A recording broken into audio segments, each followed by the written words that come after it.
नमस्कार प्यारे बच्चों, समाजशास्त्र के इस वीडियो लेक्चर में आप सभी का स्वागत है। आज हम कक्षा 12 अध्याय 2 भारतीय समाज की जनसांख्यिक संरचना के उपविषय जनसांख्यिकी के सिद्धांत व अन्य संकेतक संकल्पनाओं पर चर्चा करेंगे। प्यारे बच्चों, जनसांख्यिकी के अर्थ, उसकी परिभाषा व जनसांख्यिकी के भारतीय संदर्भ में हम पहले ही चर्चा कर चुके हैं। जैसा कि आपको जनसांख्यिकी के अर्थ के बारे में पता है कि जनसांख्यिकी मानव जनसंख्या का सुव्यवस्थित अध्ययन है। इसमें मानवीय जनसंख्या, आयु समूह, व्यवसाय इत्यादि के बारे में अध्ययन किया जाता है। जनसांख्यिकी के अपने कुछ सिद्धांत हैं, जिनमें से 2 महत्वपूर्ण सिद्धांतों के बारे में आज के इस वीडियो में हम चर्चा करेंगे। जनसांख्यिकी का जो सर्वाधिक चर्चित और महत्वपूर्ण जो सिद्धांत है, जो कि परीक्षा की दृष्टि से भी बहुत महत्वपूर्ण है, कई बार निबंधात्मक प्रश्न के रूप में पूछा जाता है, माल्थस का जनसंख्या वृद्धि का सिद्धांत है।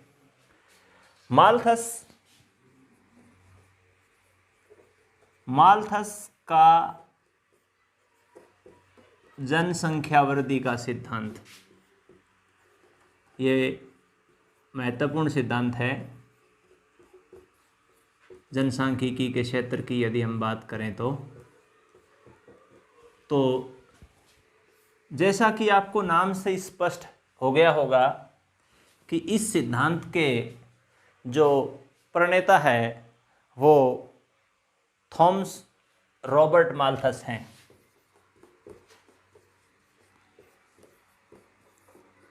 थॉमस रॉबर्ट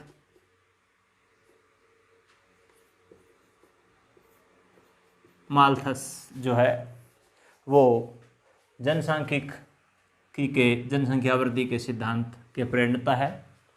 ये मुख्यतः एक अंग्रेज अर्थशास्त्री थे और अर्थशास्त्री होने के साथ साथ समाजशास्त्र में भी इनके सिद्धांत का उपयोग किया जाता है। इनके जीवन काल की यदि हम बात करें तो इनका जो जन्म है वो 1766 ईस्वी में हुआ और 1834 ईस्वी में इनकी मृत्यु हुई। तो अंग्रेज अर्थशास्त्री थे थॉमस रॉबर्ट माल्थस जो थे, अंग्रेज अर्थशास्त्री और समाजशास्त्री थे। 1766 में जन्मे, 1834 में इनका निधन हो गया। इनकी जो जनसंख्या वृद्धि का सिद्धांत है ये मुख्यतः अर्थशास्त्र का है, किंतु समाजशास्त्र में भी क्योंकि जनसांख्यिकी विषय का अध्ययन किया जाता है तो इसमें भी यह एक महत्वपूर्ण स्थान रखता है। इन्होंने एक पुस्तक लिखी थी, an essay on the principle of population.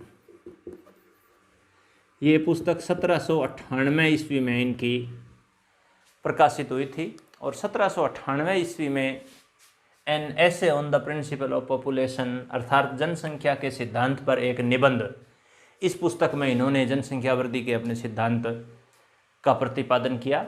इनका जो सिद्धांत था प्यारे बच्चों, वो मुख्यतः एक निराशावादी सिद्धांत था, जिसकी महत्ता शुरुआती कुछ वर्षों में बनी रही, परंतु बाद में इस सिद्धांत को नकार दिया गया।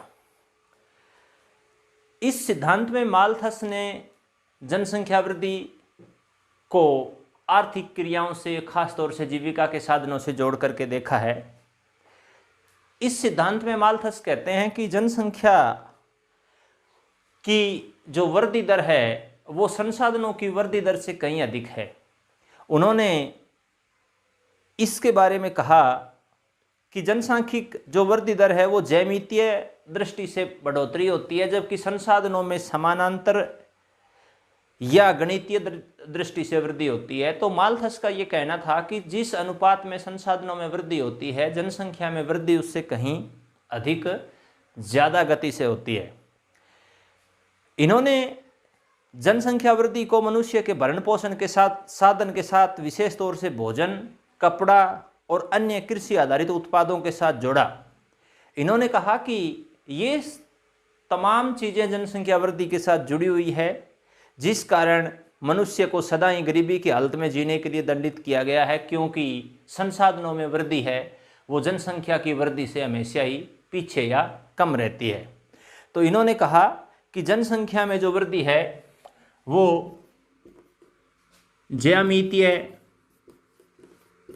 ज्यामितीय गति से होती है। ज्यामितीय गति से वृद्धि इन्होंने बताई है, ज्यामितीय या गुणोत्तर रूप से होती है। गुणोत्तर रूप से वृद्धि ये होती है हमारी जनसंख्या में। तो जैसे कि 2 है, 4, 8, 16, 32, 64। तो इन्होंने बताया था कि इस गति से जनसंख्या में वृद्धि होती है। तो ये है जनसंख्या में वृद्धि की बात। और संसाधनों में वृद्धि के बारे में इन्होंने कहा, संसाधनों में जो वृद्धि है वो समानांतर गति से होती है या गणितीय गति से होती है, मैथमेटिकल व्यू से होती है या समानांतर रूप से होती है। समानांतर रूप से वृद्धि होती है, जैसे कि 2, 4, 6, 8, 10, 12 इस तरीके से होती है। तो आप स्पष्ट रूप से देख पा रहे हैं कि ज्यामितीय गति से जब वृद्धि होती है तो वृद्धि की दर है वो बहुत ज़्यादा होती है, उस अनुपात में संसाधनों में वृद्धि हो नहीं पाती। और जब संसाधनों में उस अनुपात में वृद्धि नहीं हो पाती तो संसाधन है वो जनसंख्या से हमेशा पिछड़ जाते हैं, और जनसंख्या वृद्धि की जो दर है वो संसाधन में वृद्धि दर से हमेशा ही आगे रहती है। इसलिए माल्थस कहते हैं कि समृद्धि को बढ़ाने का एक ही तरीका है, प्रोस्पेरिटी को लाने का एक ही तरीका है कि जनसंख्या में होने वाली वृद्धि को नियंत्रित किया जाए। तो जनसंख्या के ऊपर नियंत्रण की बात इन्होंने की है। लेकिन माल्थस ये भी कहते थे कि दुर्भाग्यवश जो मनुष्य है वो अपनी जनसंख्या को स्वेच्छापूर्वक अपनी इच्छा से घटाने की एक सीमित क्षमता रखता है, अर्थात मनुष्य की इच्छा के अतिरिक्त कुछ अन्य कारक है वो भी जिम्मेवार होते हैं। इसके लिए माल्थस ने दो प्रकार के अवरोध हैं उनका जिक्र किया है। एक इन्होंने जो है वो प्राकृतिक अवरोधों के बारे में बात की है, एक इन्होंने कृत्रिम अवरोधों के बारे में बात की है। तो कृत्रिम अवरोध है उनके बारे में इन्होंने बात की है कि कृत्रिम अवरोध लगाए जाए, इसको इन्होंने प्रिवेंटिव चेक्स का नाम दिया है, प्रिवेंटिव चेक्स। और दूसरा इन्होंने प्राकृतिक अवरोधों की बात की है। प्राकृतिक अवरोध को इन्होंने पॉजिटिव चेक्स कहा है। तो माल्थस कहते हैं कि 2 तरीके से जनसंख्या को नियंत्रित किया जा सकता है, एक कृत्रिम अवरोधों के द्वारा, दूसरा प्राकृतिक अवरोधों के द्वारा। कृत्रिम अवरोधों की यदि हम बात करें तो इन्होंने कहा है कि जैसे बड़ी या परिपक्व उम्र में विवाह करना, यौन संयम को रख के या फिर ब्रह्मचर्य का पालन करते हुए सीमित संख्या में बच्चे पैदा किए जाएं, क्योंकि माल्थस का यह विश्वास था कि अकालों और बीमारियों के रूप में जनसंख्या की वृद्धि को रोकने के लिए प्राकृतिक निरोध अनिवार्य होते हैं। तो प्राकृतिक अवरोधों के बारे में इन्होंने बताया। कृत्रिम अवरोध तो जैसा मैं आपको बता चुका हूं कि ब्रह्मचर्य है, यौन संयम है, बड़ी उम्र में विवाह है। और प्राकृतिक अवरोध है जैसे कोई आपदा या महामारी वगैरह से जनसंख्या का ह्रास होना। तो 2 तरीके से जनसंख्या का इन्होंने बताया है। एक इन्होंने जो बताया है वो जैसे हम कह सकते हैं कि बड़ी उम्र में विवाह, यौन संयम या अन्य कृत्रिम साधन जो है। और प्राकृतिक अवरोध की जब ये बात करते हैं तो प्राकृतिक अवरोध में जैसे कोई देवी प्रकोप है या प्राकृतिक तरीके से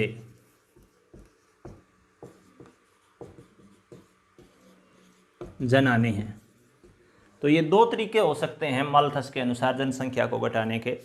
तो दोनों अवरोध के बारे में इन्होंने जो बातें हैं वो की है। माल्थस का जो ये सिद्धांत था प्यारे बच्चों, ये लंबे समय तक एक प्रभावशाली सिद्धांत रहा जनसांख्यिकी में, लेकिन कुछ विचारकों ने इसके सिद्धांत को उचित नहीं माना, वह इस सिद्धांत का विरोध किया।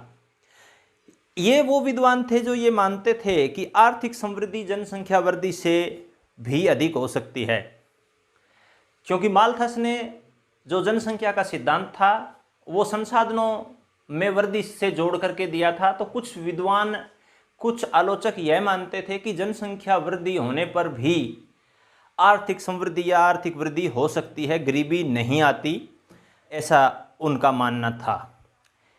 उनके सिद्धांत का सबसे ज़्यादा खंडन है वो यूरोपीय देशों के ऐतिहासिक अनुभव के द्वारा प्रस्तुत किया गया। यूरोप में इस बात का ऐतिहासिक अनुभव किया गया जहां जनसंख्या वृद्धि का स्वरूप बदलने लगा था, और 20वीं शताब्दी के पहले चौथाई हिस्से में ये परिवर्तन बहुत ही नाटकीय ढंग से हुआ। जन्म दरें जो है वो घटी, महामारियों के प्रकोप पर नियंत्रण हुआ, परिणाम स्वरूप जनसंख्या में वृद्धि हुई, लेकिन लोग आर्थिक रूप से समृद्ध भी हुए। तो माल्थस की जो सिद्धांत को लेकर के भविष्यवाणियाँ की गई थी वो वहाँ पे अनुभाविक रूप से झूठी साबित हुई, क्योंकि जनसंख्या की तीव्र वृद्धि के बावजूद खाद्य उत्पादन और लोगों का जीवन स्तर है वो लगातार उन्नत होता गया। इसके अतिरिक्त उदारवादी और मार्क्सवादी विद्वान जो है वे भी माल्थस के विचारों की आलोचना करते हैं। उन्होंने इस विचार की आलोचना की है कि गरीबी का कारण जो है वो जनसंख्या वृद्धि है। आलोचकों का ये कहना था कि गरीबी और भूखमरी जैसी समस्याएं जनसंख्या वृद्धि की बजाय आर्थिक संसाधनों के असमान वितरण के कारण आती है। यानी कि मार्क्सवादी विचारक जो थे या उदारवादी विचारक थे, उनका ये मानना था कि जनसंख्या वृद्धि को गरीबी का कारण मानने की बजाय यदि हम उपस्थित जनसंख्या में संसाधनों का समान वितरण करें तो भी गरीबी को दूर किया जा सकता है। एक अन्यायपूर्ण सामाजिक व्यवस्था के कारण कुछ जो थोड़े से धनवान लोग हैं वो और अधिक धनी होते जा रहे हैं, और अधिकांश जो बहुसंख्यक जनसंख्या है वो और अधिक गरीब होती जा रही है।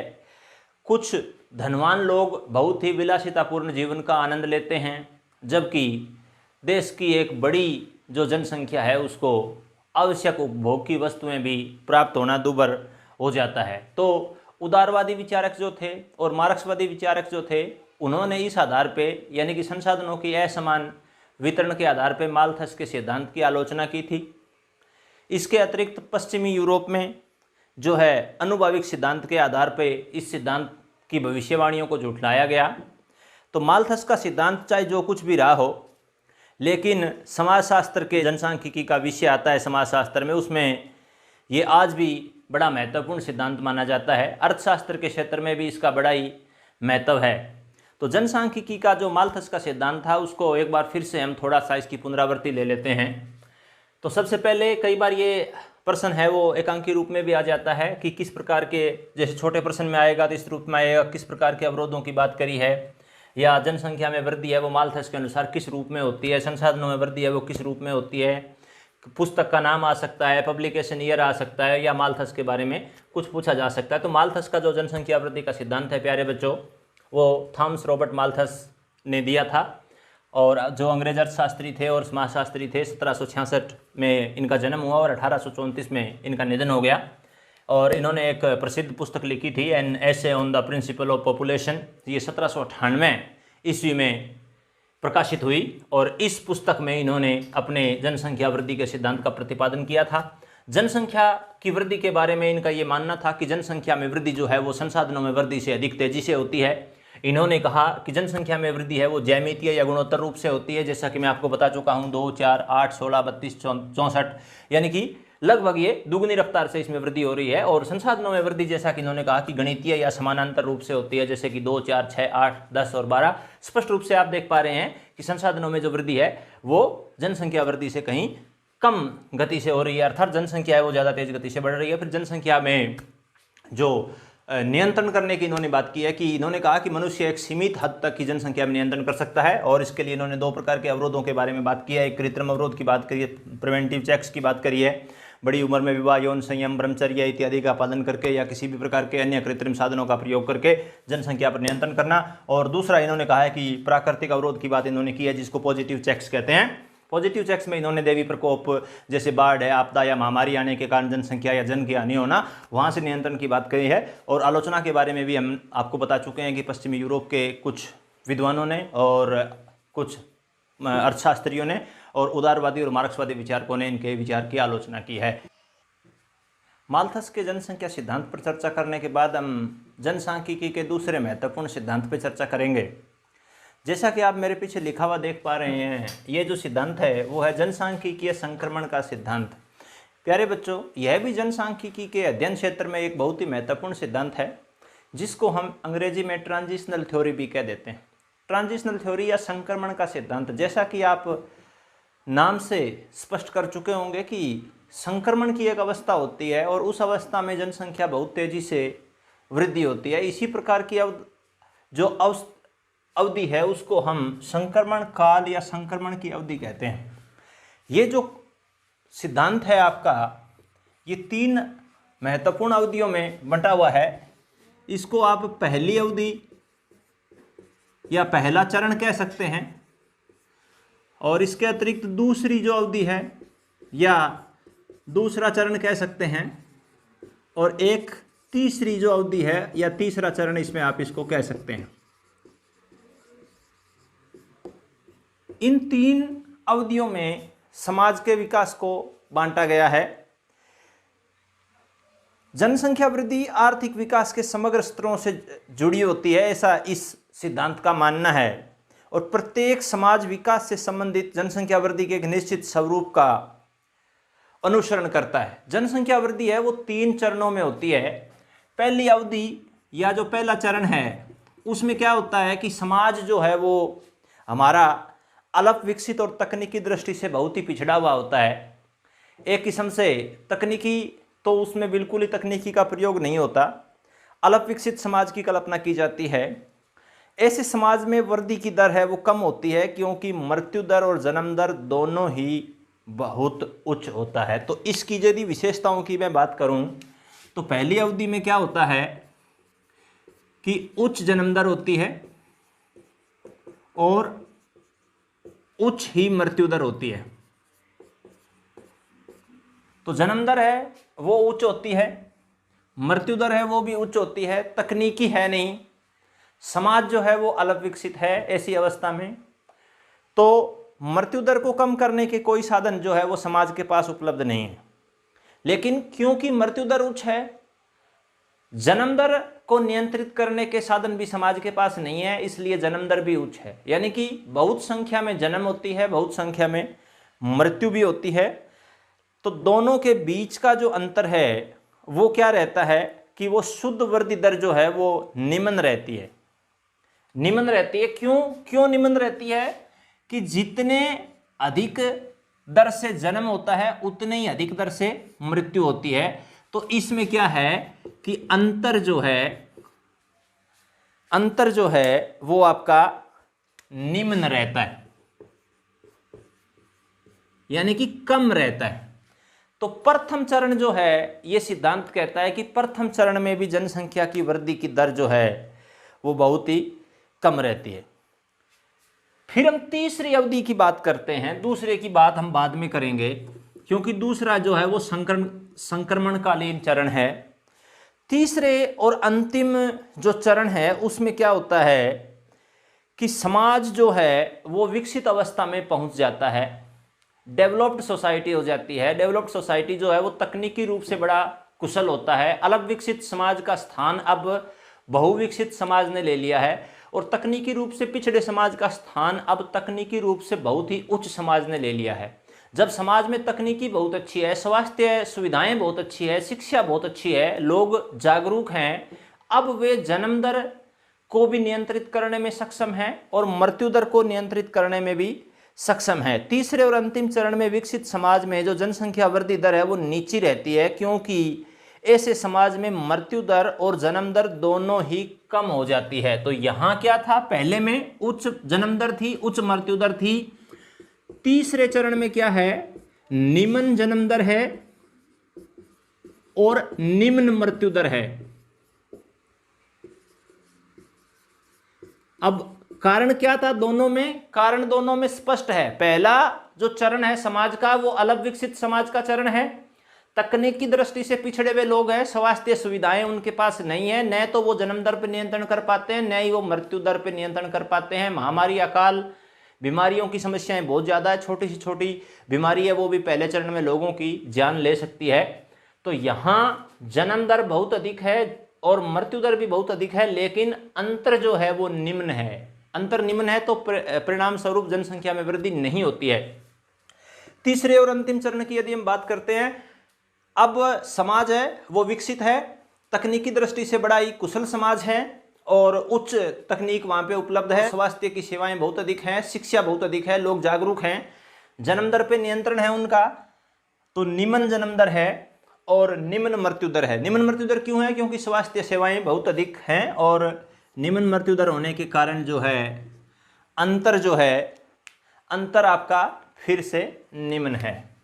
तो अंतर जो है जन्म दर और मृत्यु दर का वो क्या है? वो निम्न है। तो यहाँ भी जो है जनसंख्या की वृद्धि का सवाल ही पैदा नहीं होता। अब जो दूसरा जो दूसरी अवधि है या जो दूसरा जो चरण है उसको हम बोलते हैं संक्रमण काल। ये ट्रांजिशनल फेज होता है सोसाइटी का। अब क्या होता है कि समाज अल्प विकसित से विकसित की दशा में प्रवेश कर रहा होता है। अब समाज कुछ विकसित हो गया है, स्वास्थ्य सेवाएं उन्होंने जुटा ली है, तकनीकी वहाँ पे आ चुकी है, औद्योगिकरण हो चुका है और स्वास्थ्य के क्षेत्र में भी काफ़ी काम हो चुका है, लेकिन लोग इतने जागरूक फिर भी नहीं हैं कि जो जनसंख्या की जो दर है उसको वो नियंत्रित कर सके, जन्म दर को नियंत्रित कर सके।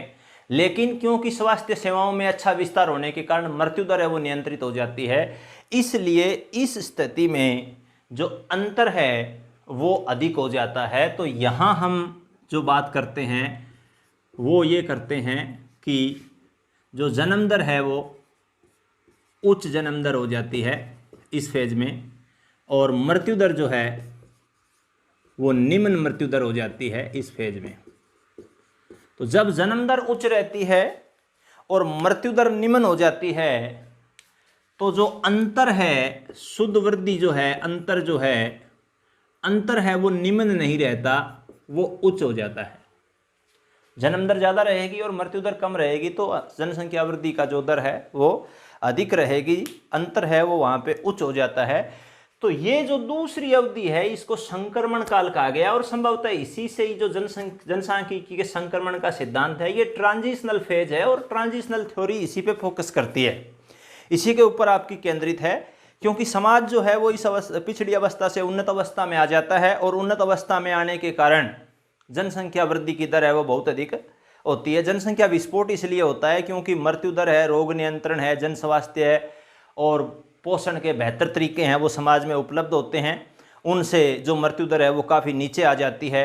लोग हैं उनकी जीवन प्रत्याशा है वो काफ़ी बढ़ जाती है, ज़्यादा लंबा जीवन है वो जीते हैं, अपने आप को ढालते हैं, लेकिन अपने प्रजनात्मक व्यवहार को बदलने में काफ़ी लंबा समय लगता है।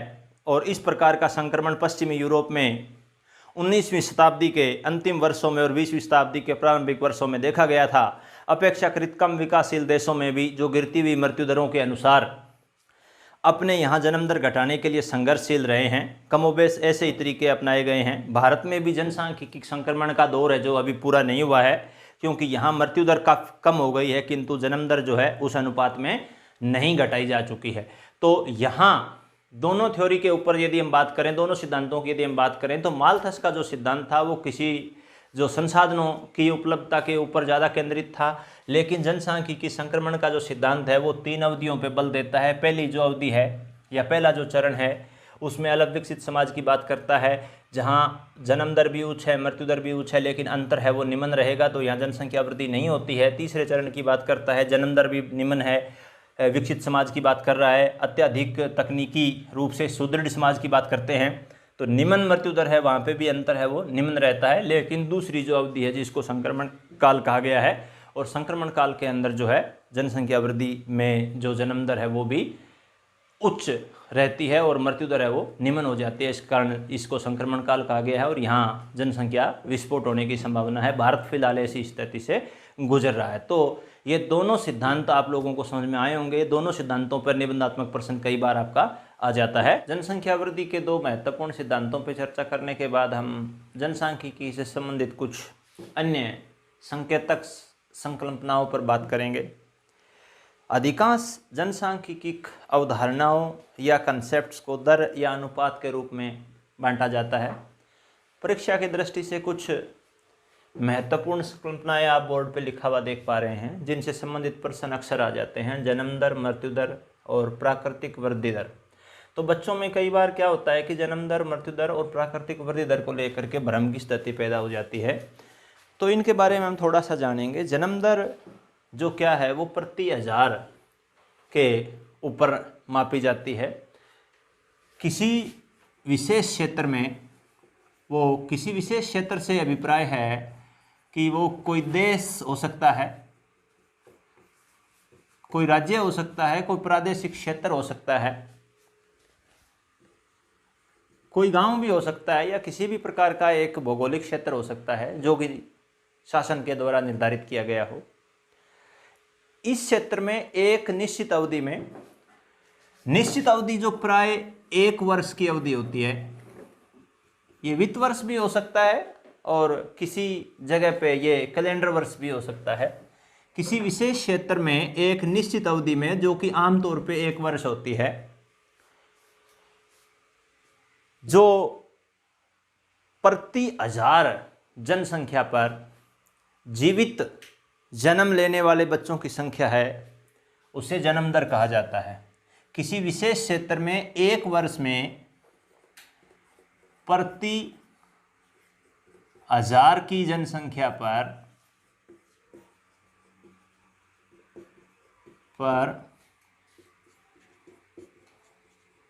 जीवित जन्म लेने वाले बच्चों की संख्या, ये जन्म दर को निर्धारित की जाती है। तो जन्म दर जो है वो प्रति 1000 पे होती है। किसी विशेष क्षेत्र में बता चुका हूँ, क्षेत्र की परिभाषा विशेष अवधि में बता चुका हूँ कि लगभग 1 वर्ष की अवधि में, और प्रति 1000 जनसंख्या पर इसको मापा जाता है। जीवित जन्म लेने वाले बच्चों की संख्या है उसको जन्म दर कहा जाता है। और मृत्यु दर की यदि हम बात करें तो किसी क्षेत्र विशेष में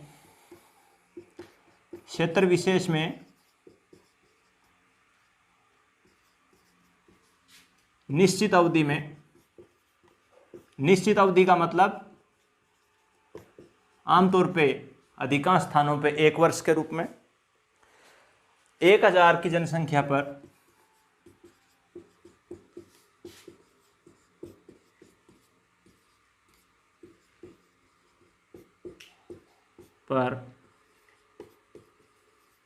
मृत्यु को प्राप्त होने वाले लोगों की संख्या, मृत्यु को प्राप्त होने वाले लोगों की संख्या,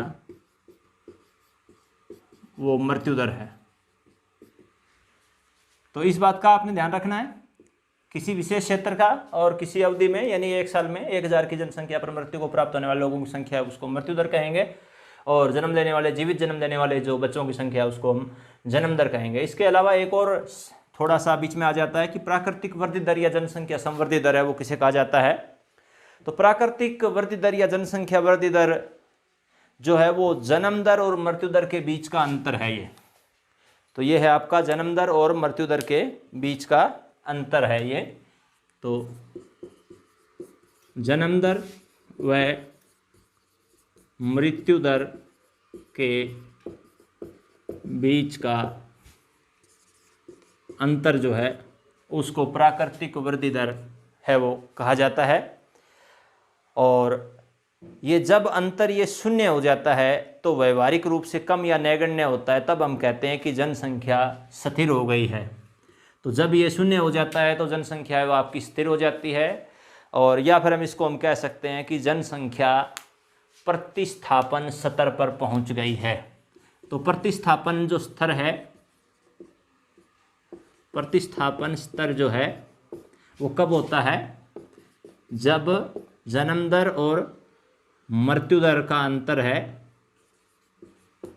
वो क्या है, जो जन्म दर, जब अंतर जन्म दर और मृत्यु दर का है वो शून्य हो जाए, तो उस स्थिति में हम कहते हैं कि जनसंख्या स्थिर हो गई है या जनसंख्या जो है वो प्रतिस्थापन दर पर पहुंच गई है। इस चीज़ का भी बिल्कुल ध्यान रखने वाली बात है। इसके अलावा एक और कंसेप्ट है जिसको मैं बताना चाहूँगा, शिशु मृत्यु दर। इसको IMR बोलते हैं, इन्फेंट मोर्टेलिटी रेट। बाल मृत्यु दर से भिन्न है ये ज़रूर बताऊंगा। यहाँ पे बच्चे बड़े इसमें भ्रमित रहते हैं कि बाल मृत्यु दर क्या है, शिशु मृत्यु दर क्या है। तो बालक जो अवधि है वो ज़्यादा है, शिशु मृत्यु दर है। शिशु कब माना जाता है, जब बच्चा 1 वर्ष से कम उम्र का होता है। अर्थात शिशु मृत्यु दर से ये उन बच्चों की मृत्यु को दर्शाती है। शिशु मृत्यु दर जो है, जो जीवित पैदा हुए हैं 1000 बच्चे, 1000 बच्चों में से जो जीवित पैदा हुए बच्चे हैं, उन 1000 बच्चों में से जो बच्चे 1 वर्ष की आयु पूरी होने से पहले ही किसी कारणवश मौत के मुंह में चले जाते हैं, और उनकी जो संख्या है उसको हम शिशु मृत्यु दर कहते हैं। यानी कि 1000 की जनसंख्या पे इसको भी प्रति 1000 में मापा जाता है। लेकिन इस चीज़ का बिल्कुल हमने ध्यान रखना होता है कि 1 वर्ष की उम्र पूरी होने से पहले जो बच्चे मृत्यु को प्राप्त हो जाते हैं वो शिशु मृत्यु दर में होते हैं। इसके अतिरिक्त एक और कंसेप्ट है, वो है प्रजनन दर। प्रजनन दर है वो जिसको हम कह सकते हैं कि बच्चे पैदा कर सकने की जो उम्र है, जो आमतौर पे 15 से 49 वर्ष मानी जाती है, वो प्रति 1000 स्त्रियों के पीछे जीवित जन्मे बच्चों की जो संख्या है उसको हम प्रजनन दर कहते हैं। तो ये कुछ महत्वपूर्ण संकेतक संकल्पनाएं थी जो जनसांख्यिकी के अध्ययन में भी आवश्यक है और आपकी परीक्षा की दृष्टि से भी आवश्यक है। तो जन्म दर के बारे में आप जान चुके हैं, मृत्यु दर के बारे में आप जान चुके हैं। दोनों में फ़र्क इतना ही है कि किसी विशेष क्षेत्र में 1 वर्ष में 1000 की जनसंख्या पे जो जीवित जन्म लेने वाले बच्चों की संख्या वो जन्म दर है, और 1000 की संख्या पे निश्चित अवधि के अंदर क्षेत्र विशेष में मृत्यु को प्राप्त होने वाले लोगों की संख्या वो मृत्यु दर है। प्राकृतिक वृद्धि दर जनसंख्या संवर्धित दर है, जन्म और मृत्यु दर के बीच का अंतर है।